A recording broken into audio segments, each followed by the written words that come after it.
Os gigantes da época de Noé e os anjos caídos, o mistério que antecedeu o dilúvio. Muito antes da arca repousar sobre as montanhas. Antes das águas encobrirem vales e cidades, houve um tempo esquecido, envolto em sombras e silêncio. Um tempo em que o céu e a terra pareciam caminhar lado a lado, e o impossível era realidade. As Escrituras nos contam que nos dias que antecederam o dilúvio, havia gigantes sobre a terra. Eram os Nefilim, filhos de uma união proibida, os filhos de Deus e as filhas dos homens. Nascidos entre dois mundos, eram seres poderosos, valentes, homens de renome. Mas quem eram de fato esses personagens misteriosos? Essa pergunta ecoa há séculos entre teólogos, estudiosos e curiosos. A narrativa bíblica é breve, mas carregada de profundidade. Em Gênesis 6:1-4, somos apresentados a um tempo de transgressão e estranheza, quando os filhos de Deus tomaram para si mulheres humanas. Dessa união nasceu algo que não deveria existir. Criaturas híbridas, gigantescas, violentas e, para muitos, condenadas. A interpretação mais antiga e misteriosa afirma que os filhos de Deus eram anjos caídos, seres celestiais que desceram à terra em rebelião contra a vontade divina. Essa versão é amplamente descrita no livro de Enoque, uma obra apócrifa, mas altamente respeitada nos círculos judaicos antigos. Segundo Enoque, um grupo de 200 anjos, chamados vigilantes, desceram ao Monte Hermon. Fascinados pela beleza das mulheres humanas, selaram um pacto e tomaram esposas. Seus filhos foram gigantes, de força descomunal, mas também de fome insaciável e crueldade crescente. Esses Nefilim consumiram tudo. Corromperam homens. Devoraram criaturas. Trouxeram caos à criação. Diante disso, Deus viu que a maldade se espalhava como veneno. A humanidade havia cruzado um limite sagrado. O céu, que outrora se curvava com compaixão, agora descia com julgamento.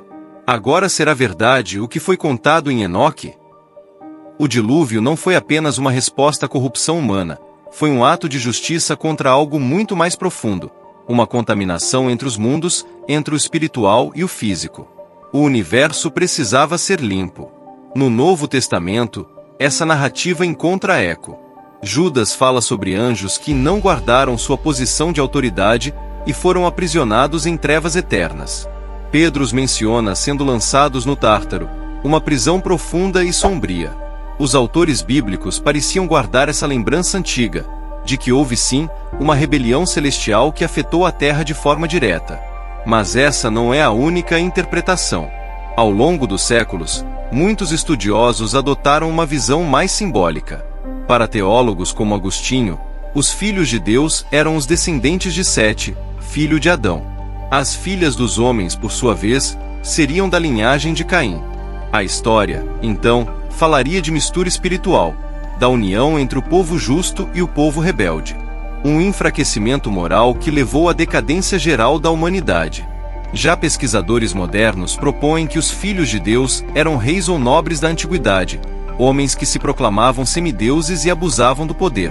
Na cultura antiga, era comum que governantes se considerassem filhos dos deuses, e tomassem mulheres como bem entendessem, instaurando reinos de opressão e medo. Apesar das diferenças entre essas leituras, todas convergem em um ponto. O mundo antes do dilúvio estava corrompido, física, espiritual e moralmente.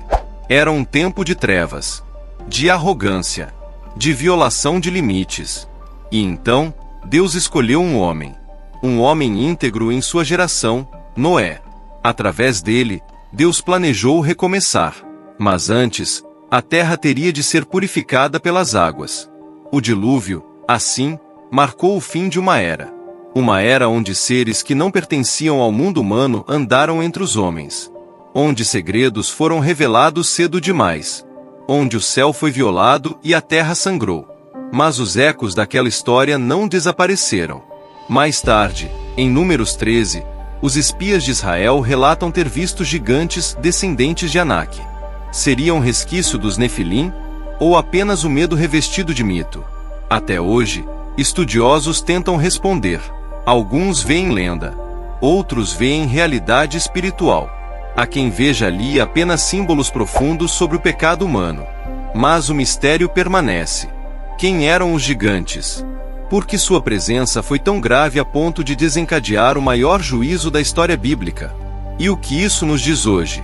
Talvez, mais do que querer respostas, devamos contemplar o que o texto sugere: que há limites sagrados entre o céu e a terra, que a criação tem uma ordem e que transgredi-la tem preço, e que, mesmo quando o mundo parece perdido, Deus preserva um remanescente, alguém com quem recomeçar. Os gigantes da antiguidade caíram no esquecimento, mas o Deus que os julgou ainda permanece.